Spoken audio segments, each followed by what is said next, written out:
Boy, Hulk Hogan sure loved hogging Randy Savage's spotlight all the goddamn always, didn't he? I'm Joe Renton with the retro review of WCW Nitro from December 11th, 1995.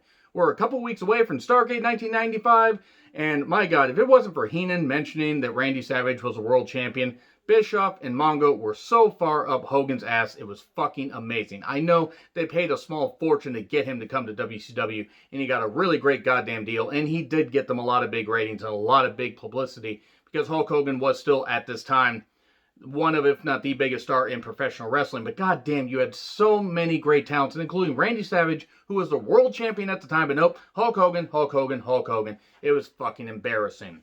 So, while Eddie Guerrero and Mr. JL, or just JL at this point, were in the ring and the pyro was going off, the announcers are bullet pointing the show and talking about all this, and then acting shocked when a match suddenly starts. Even though they could have easily seen on their monitors these two guys were in the goddamn ring.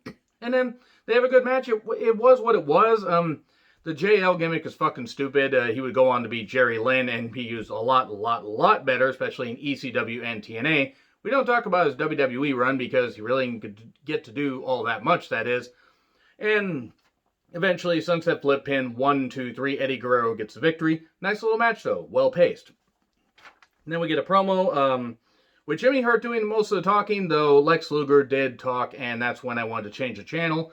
Until I remembered, oh wait, this is on the network, I could hit the fast forward button. I didn't because I wanted to hear how Lex Luger talks. Not very well. They hyped up the whole Starrcade thing, how Luger's going to be facing one of the members of the New Japan roster, since it's going to be WCW versus New Japan at Starrcade 95, which yes, that retro review will probably be up sometime next week. I'm just going to rush through this stuff because I got a lot of end-of-year shows and a lot of other shit that I got to be doing around the holidays, including working and maybe taking a break.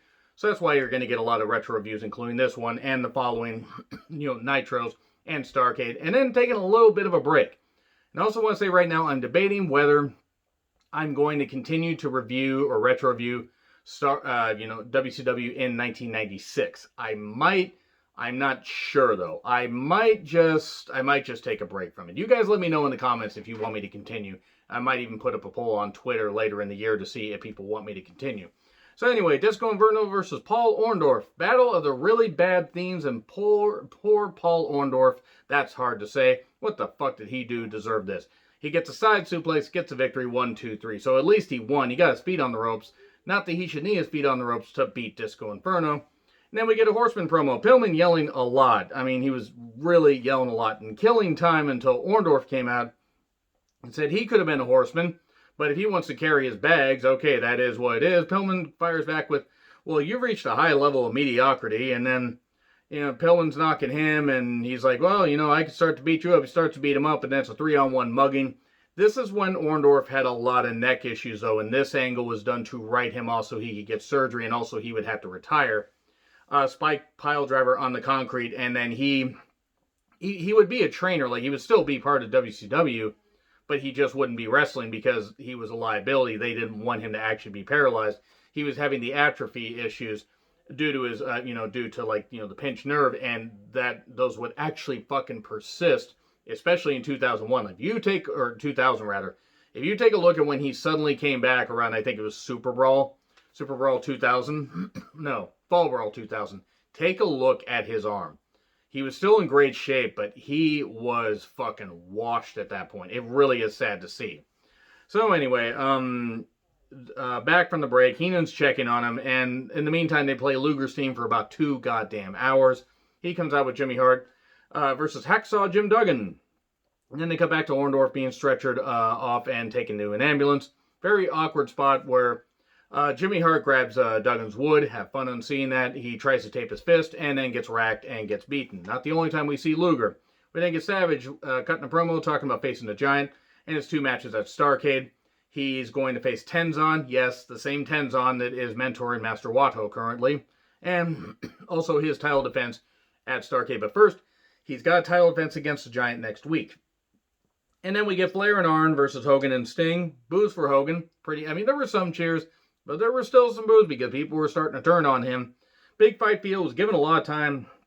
Jimmy Hart runs down for a distraction. Luger racks Hogan on the outside. He's selling it. Eventually gets tagged back in. Hits the leg drop. 1, 2, 3. That was after a few minutes. And then Pillman's down. Luger stops Pillman from attacking Sting. And then Sting's trying to get past Luger to help out Hogan. Luger's like, what are you doing, man? They're doing all this stuff. And then here's Savage, and Sting clocks him because he didn't know if he was going to hit him. And then they yell about the dissension. Who can they trust? If you can't trust Sting, who can you trust? If you can't trust Hogan, you can't trust Hogan. And yeah, Savage, again, being overshadowed by Hulk Hogan because he just couldn't stand to see somebody else be more successful than him.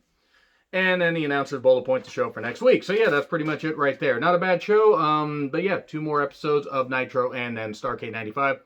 And then I debate whether to review 96 or not. Anyway, agree, disagree with what I said. Like, share, subscribe. Twitter handle in the description.